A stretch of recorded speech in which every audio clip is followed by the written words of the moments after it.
Philippines और भारत दोनों ही देशों के साथ चीन की पक्की दुश्मनी है, क्योंकि दोनों ही देशों के साथ चीन के रिश्ते सामान्य नहीं है। फिलीपींस के साथ साउथ चाइना सी में तो भारत के साथ LAC पर चीन का विवाद चल रहा है और यही वजह है कि चीन के साथ तनाव चरम पर है। ऐसे में दोनों ही देशों की मनीला में बैठक हुई है और इससे चीन बेहद ही परेशान है, क्योंकि भारत पहले से ही फिलीपींस को ब्रह्मोस की डिलीवरी कर चुका है और अब कुछ बड़ा होने वाला है। बता दें कि फिलीपींस और भारत के बीच एक खास बैठक हुई है, जो एक डिफेंस बैठक थी। दरअसल भारतीय रक्षा उद्योग के साथ मिलकर फिलीपींस को सैन्य उपकरण बनाने के लिए भारत ने न्योता दिया है और जाहिर तौर पर यह न्योता चीन को तो बिल्कुल भी पसंद नहीं आएगा। दरअसल रक्षा सचिव गिरधर अरमाने की मौजूदगी में भारत फिलीपींस संयुक्त रक्षा उद्योग समिति की 5वीं बैठक हुई और उसमें कई मुद्दों पर चर्चाएं हुई, खास तौर पर कैसे भारत अपने रक्षा निर्माण क्षमताओं को बढ़ा रहा है और दूसरे देशों को सैन्य हार्डवेयर निर्यात कर रहा है। इस दौरान दोनों पक्षों ने व्हाइट शिपिंग के क्रियान्वयन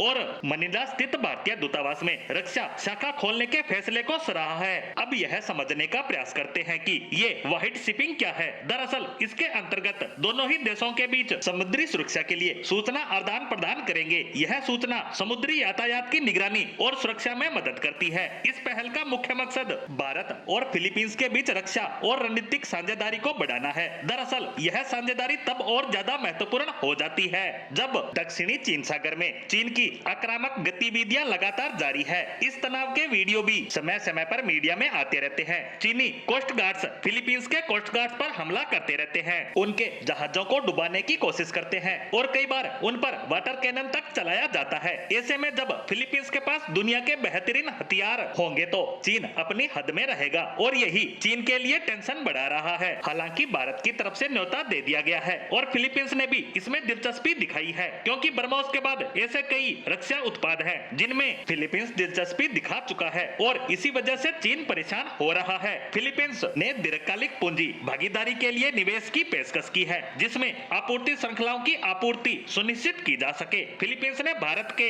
रक्षा उद्योग के स्वदेशीकरण की सफलता को भी सराहा है। दोनों देशों ने रक्षा उत्पादन में आत्मनिर्भरता प्राप्त करने में उनके लक्ष्य को समर्थन देने की प्रतिबद्धता भी जताई है। बता दें कि पिछले कुछ सालों में दोनों देशों के रक्षा संबंधों में मधुरता देखने को नजर आ रही है और दोनों ही देश लगातार इस क्षेत्र में आगे बढ़ रहे हैं, क्योंकि दोनों ही देशों का दुश्मन एक है और इसी के चलते भारत द्वारा अप्रैल में ही ब्रह्मोस की पहली खेप फिलीपींस को सौंपी गई है, जिससे चीन पहले से ही परेशान था और अब भारत द्वारा फिलीपींस की रक्षा निर्माण क्षमताओं को बढ़ाने के लिए दिया गया न्योता चीन के सिरदर्द को फिर से बढ़ाने वाला है, क्योंकि भारत लगातार चीन के दुश्मन देशों को ताकतवर बनाने के लिए उन्हें हथियार उपलब्ध करवा रहा है।